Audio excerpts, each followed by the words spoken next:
yung mga statements mo doon sa Senado during the hearing, binawi mo lahat maliban sa isa.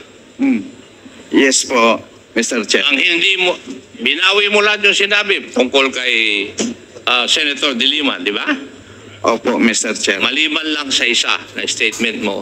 Yung statement mo na paghihingi ni Colonel Marcos ng 3 million, yun ang hindi mo binawi.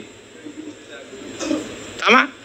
Tama po, Mr. Chair. At nakalista rito kung paano ang paraan, paano hiningi at paano ibinigay yung pera ng tatay mo kay Colonel Marcos. Tama po, Mr. Chair. Yes. Thank you. Now, may I know why Colonel Marcos is not around? Colonel Marcos, Yes, sir. how long have you been in the service? Bali, nag-30 years, sir, nung May 2, sir. 30 years and May 2. Out of the 30 years, how long have you been with CIDG? Since July 2016 up to present, sir. Hindi mo sinasagot yung tanong ko eh. Gusto mo sorry. pa mag-addition pa ako o mag-subtraction eh. 16. Kaya ako nga tinatanong sa'yo, ikaw dapat nakakaalam kung ilang taong ka na sa CIDG. 8 years, sir. 8 years. Continuous yun or may break? Continuous naman po, sir, except nung na-restrict, si IDG pa rin naman ko nung restricted custody ako, pero until sa time na nakulong kami for 4 months, pero ano kami, sir, automatic leave of absence, pero si IDG pa rin yung unit namin. General Torre, is General Ernia present? Kindly please take your seat.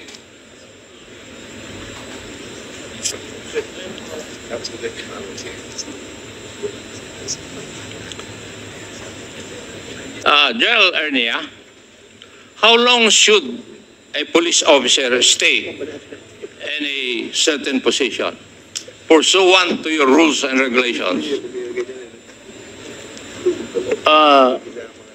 In our existing policy, Your Honor, for key positions like CIDG, as regional chief, the maximum tenure is 2 years, Your Honor. That's the maximum. But you Maximum, can relieve, you have been relieving people even if they have stayed there in that position for only 1 year. That's possible, Your Honor. It's happening. It's not possible. It has happened. Yes, it's happening, Your Honor. Yes. Hindi, huwag mong sabihin na it's possible kasi ginagawa ninyo eh. Now, General Torre, is that also your policy at the CIDG? Are you following the policy of your national headquarters? Yes, sir. And may I know why Colonel Marcos is still occupying that post? Sir, he is already relieved, sir, since 2 days ago, sir. 2 days ago. So wala na. Yes, sir. So ngayon nyo lang sinunod. Nung dumating ka, saka lang nasunod yung policy. Kasi nung panahon ni... kasi tinanong ko rin yan nung nandito si General Karamat eh. And he was not able to remove Colonel Marcos from that post. Kaya tinatanong ko. Thank you. Now, kanina, Colonel Marcos, you stated na yung 5.1 billion na financial transaction ay nanggaling sa AMLAC na kumausap sa iyo sa isang seminar. Pangalawa, nung nautusan ni General Ubusan na pumunta yung mga AMLAC representatives doon sa lugar mo, sa jurisdiction mo. Tama?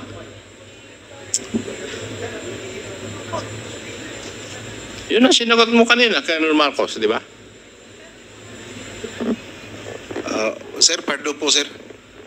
Hindi ko na masyadong maklarify yung question. Pasensya na po. Sinusundan ko lang yung katanungan kanina ni The Honorable Paduano. Ang sinagot mo kanina tungkol dun sa 5.1 billion na financial transaction ni Mr. Kerwin Espinosa ay nanggaling sa dalawang AMLAC representative na una, sinabi sa iyo sa isang seminar. Pangalawa, binago mo, sinabi nung dalawang AMLAC representative nung inutusan o sinabihan ni General Ubusan na pumunta sa iyo sa jurisdiction mo. Tama? Opo sir, tama po sir. Oh. Ang pangalan po niya sir, Attorney Joseph Tambago. Bakit Yung kanina isa, sir. nung tinatanong ka ni Honorable Paduano, Kwan? Sir, Hindi mo masagot-sagot kanina. nagtanong po ako sa mga kapwa RC ko nung panahon po ni General Ubusan. Kaya po nakuha ko na po yung pangalan. Well, so sinasabi mo na yung financial transaction na worth 5.1 billion ay AMLAC ang nagsabi. Yes sir, AMLA po. Taga-AMLA po sir. Kanina, lumabas yung 5.1 billion transaction na yon dahil nakasama sa ebidensya niyo na nakuha sa raid na ginawa niyo. Now, alin na po ang totoo? Bali po sir. Hindi, tinatanong kita alin ang totoo dun sa dalawa. Kasi dalawa ang statement mo eh. Nag-umpisa po yung... Kanina, ang sinabi mo doon sa pagtatanong ng isa sa aking mga kasamahan, doon sa raid na ginawa ninyo, ay nakita ninyo yung mga dokumento na merong 5.1 billion transaction. Pero nung si Honorable Paduano ang nagtatanong sa iyo, sinabi mo, AMLAC ang nagsabi sa iyo. Definitely, Colonel Marcos, you're lying. Based on the figure po You yan. want me to get the records or the minutes of this hearing? Sir, Kahit na may edad ako sa iyo, pero matalim pa rin yung aking pag-iisip. sir, pwede pa ko mag-explain ng konti sir? Hindi, sagutin mo muna ako. Alin ang totoo dun sa dalawa? Yun ang tanong ko, hindi mo pa sinasagot eh. And I can cite you for contempt. Bali po sir, If you fail to answer, because under Section 11, failure to answer any question from any representative of this House will merit contempt. Totoo po yun sir na Alin ang totoo? totoo po yun sir na binigay ng AMLA yung information sa figure, pero totoo din po sir na based sa read na ni Espinido, doon namin nakuha ang impormasyon sa Blue Oceanic Corporation Textile na binigay namin si AMLA para tingnan kasi sila na lang naman sir ang nakakakita sa bangko kung magkano sir ang laman. Di po wala kaming idea during that time na raid. Nung pinailan namin ng kaso, ang meron lang kami, yung pangalan lang ng corporation. So binigay po namin yan sa AMLA, sila po ang nag-imbestiga kasi wala pong kapas ang PNP. Kaya later on sir, nung nakita kami... May naunang nagtanong sa iyo na congressman dito. And you said na, ikaw nga sumagot eh, na during the implementation of the search warrant, you found documents on money laundering amounting to 5+ billion. Yun ang sagot mo kanina eh. Tapos nung si Congressman Paduano na nagsasabi, sinabi mo na ang nagsabi doon sa 5.1 billion na yon ay yung taga-AMLAC. You're imputing wrongdoing to representatives of the AMLAC because I know na hindi dapat nila sabihin yun.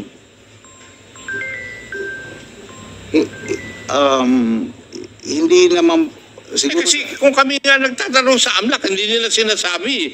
siguro sir na-confuse lang yung pagbigay ko ng So, would you say na yung pag-confuse mo, you lied? Hindi naman po sir kasi no mag-grade po ang CIDG at saka si Espinido, doon po namin nakita yung mga cheque sir, kung kanino inisyo, sino po yung mga involved. So obligado po kami mag-report po sa higher headquarters na ito po yung mga na-found out naming documents. Tapos po, ito po ipinasa po sa AMLA, in which po nag-feedback po yung AMLA sa amin kasi kami man po nag-request ng investigation doon sir sa mga account. Kaya po kami sir sinabihan na yung laman nung account ganito po kalaki. I would like just to advise you, Colonel Marcos, na you should be forthright in your answers to the questions propounded by members of this committee. Yes sir. Sorry. Ayaw namin yung nag-flip-flop ka. Maliwanag siguro yun. Yes your honor, Mr. Chair. Yes. Kaya nga sabi ko, antayin mo na ako ang magtanong sa iyo. Yes, Mr. Chair. Yes. Now, on August 12, 2016, jail drug lord Edgar Alan Alvarez was shot dead inside the maximum security compound of the Leyte Regional Prison in Abuyog, Leyte. Tama. Correct, sir. At kayo po ang nag-lead ng CIDG Region 8 sa operation na ito. Hindi po kami ang main lead, but our role, sir, is to the application of search warrant. It was led by the Police Regional Office 8, sir. It was led. By the mismo, sir, ng Police Regional Office 8. We as supporting unit, our role was to apply for the search warrant. Okay. Sige.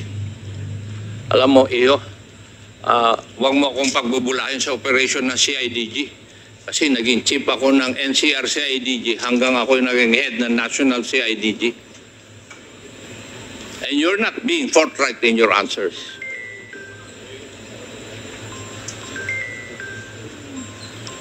Now, doon sa, yun yung una na nag-apply kayo ng search warrant sa isang detention center. Tama? Sa Abuyog, sir? Abuyog po. Yung kay Alvarez. Opo, sir. Sa Abuyog Penal Colony. Yes, yun nga yung first. Yun yung first. Kasi tinanong ka kanina ng isang kasamahan ko rito whether meron pang nangyari na nag-apply kayo ng search warrant sa isang detention center. Sabi mo, oo. Opo, sir. Oo. Pero dadalawa lang yun sa buong Pilipinas. Ano sa tingin mo? Sa iyo lang nangyari? Meron pang isa, sir, pero hindi ko ka-unit, sir. Taga Pro 8, sir. It was led by Colonel nag-apply din sila, sir, sa baybay ng City Jail. In-implement din po nila. Kaya nga, doon nga lang nangyari. If we go back to history, maski nung ako yung naging chief ng CIDG, walang nangyaring ganyan. Kasi ang protocol, nagkikipag-usap kami sa jail superintendent. Hindi ko alam kung kailan nyo binago yan. Ngayon lang nangyari sa CIDG, nag-a-apply ng search warrant sa isang jail facility, which is supposedly controlled by government. Di ba? O, sa inyo lang talaga nangyari. Yung sa amin during that time, sir, sinubukan lang naman po namin kung pa-approbang po kami ng judge, sir. Yun lang ang... Pero kung hindi naman... Tama yung sinasabi ni Honorable Paduano kasi may rason kayo. Di ba? Huwag mo na akong pagpaikutan. Mas magaling ako magpaikot sa ulo mo. Okay? May I know, how many search warrants did you apply for dun po sa Abuyod kung saan nakadetain si Mayor Rolando Espinosa? Only one, sir. Isa lang po. Only one? Opo. Hindi kayo nag-apply ng search warrant for a certain Mr. Yap? It was on the same search warrant, sir. Dalawa po yung subject. Bali, dalawa sila, sir, na ano. May no, are you telling the truth? As far as I can recall, sir, kasi sagutin mo ako, are you telling the truth? Yes or no? in my Kung honest, sumasagot ka kung hindi mo alam, in my honest belief, sir, isa lang po. Kasi ako po may hawak ng search warrant nung pumasok kami, sir. Isang papel lang po. Yung mga DOJ, pwede ba yun?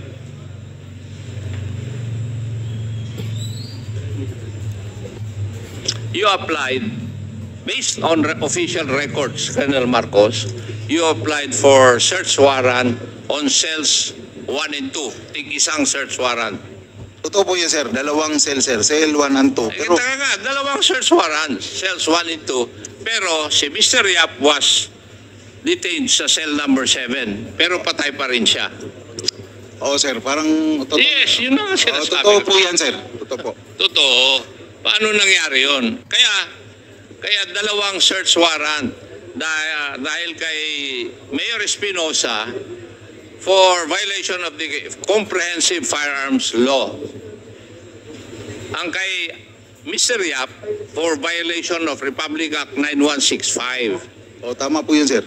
Ay, mas marunong pa ako sa iyo. Ikaw nag-conduct doon at mali yung ginawa nyo. Tell me. Tell me, alin ang tama doon sa ginawa nyo? Nag-apply kayo ng search warrant, tapos grinantan, but did you follow the protocol para pag-apply ng search warrant? I believe so, Major Laraga, sir, followed the procedure. Gerald Torre, will you please bear me if I'm right? Kayo nakatanggap ng informasyon galing kay Mr. Olendan ba yun? Diba? Mr. Olendan, yung inyong deponent, di ba? Okay. Tama, ikaw nagsabi rin kanina eh. Narinig ko rin sa iyo kanina. Kung nakikita mo man lang akong nagbabasa, nakikinig ako sa sinasabi mo. Di ba? According to official records, yung witness mo po ninyo, the opponent is a certain Mr. Olendan. Would that be correct? Yes, Your Honor, Mr. Chair. Yes. Would that also be true? Siya rin ba ang inyong deponent kay Mr. Yap? Isa lang din po, siya din, sir. Now, General Torre, if you're given information, for example, si Mr. Yap ay may possession of illegal drugs sa loob ng detention center at saka yung isang mayor doon na nakakulong ay mayroong 45. Nagbigay ng information yung isang tao, what is the first thing that you should do?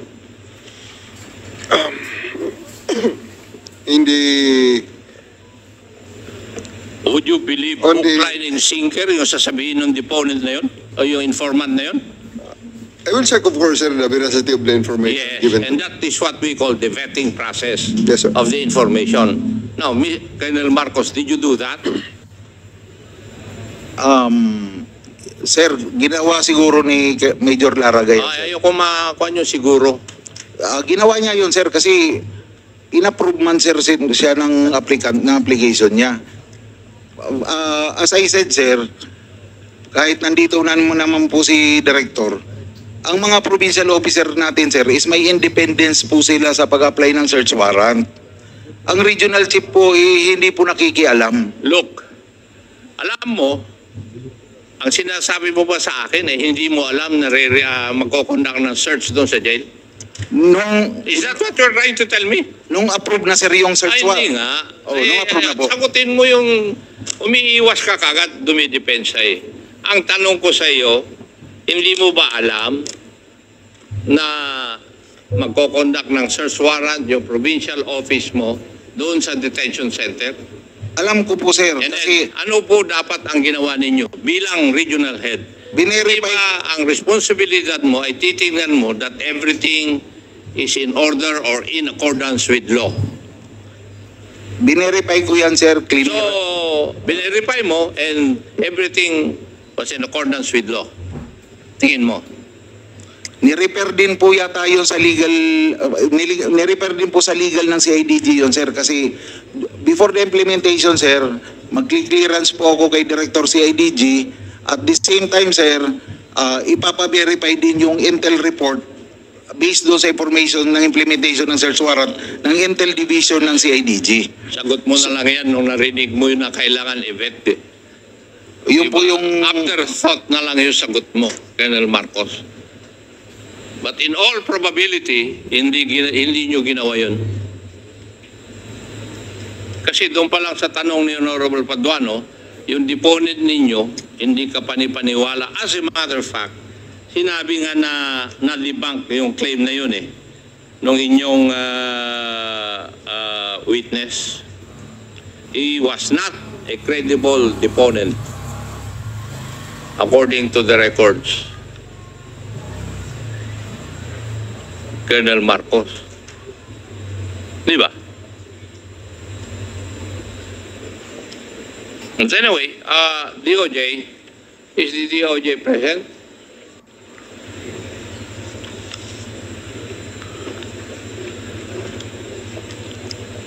Yes, Mr. Chair.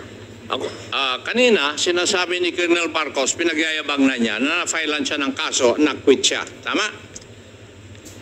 That is what I heard. That is what you heard. Yes, Mr. Chair. Yun ang sinabi niya, di ba?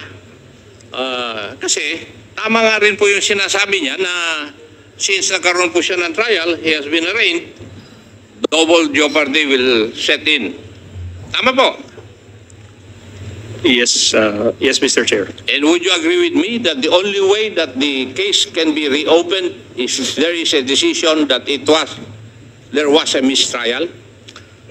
That is correct, Mr. Chair. That is correct. Thank you. Thank you, DOJ. Pag-aralan mo yun, Colonel Marcos. Thank you, Mr. Chair.